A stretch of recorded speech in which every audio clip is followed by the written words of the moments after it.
Dès les premières heures de la matinée, les équipes médicales et paramédicales de l'hôpital de district de Bangé ont pris d'assaut le quartier Makepe-Misoke. Elles ont fait des démonstrations de potabilisation d'une eau buvable, expliqué les procédures de traitement d'eau du pluie et surtout sensibiliser les habitants du quartier sur l'épidémie.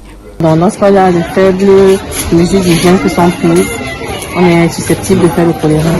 Il y a également des facteurs environnementaux ou alors climatiques, que ce soit la pluie, l'environnement, s'il y a des personnes qui se déplacent. Il y a la promiscuité avec les personnes qui se déplacent également, c'est un facteur qui peut facilement propager le choléra.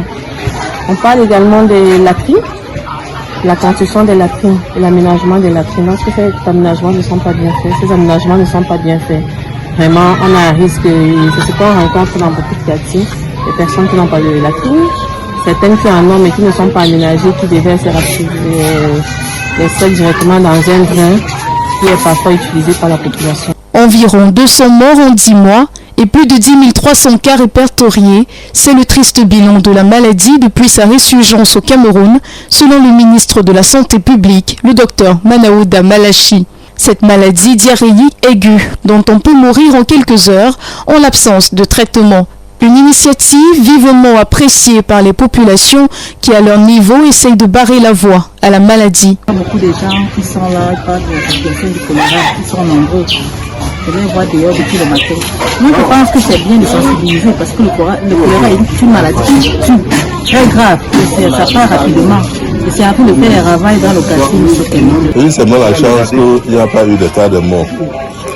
Mais il y a eu près de 30 cas dans ma parcelle.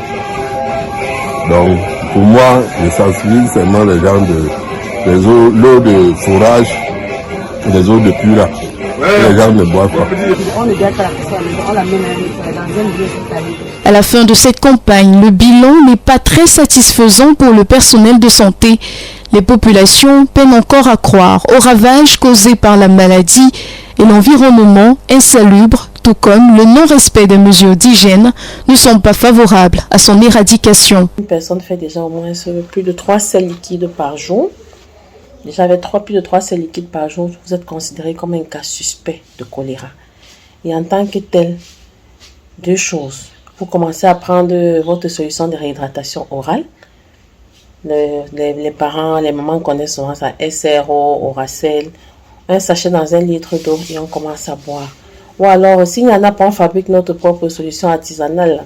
Dans 1 litre d'eau, on met 6 morceaux de sucre, on met 1 cuillère à café rase de sel ou bien une demi-cuillère de sel avec le jus d'un demi-citron. En cas de contamination, bien vouloir contacter le 1510, numéro vert d'alerte mis en place par les autorités sanitaires camerounaises et se rendre immédiatement dans la formation sanitaire la plus proche.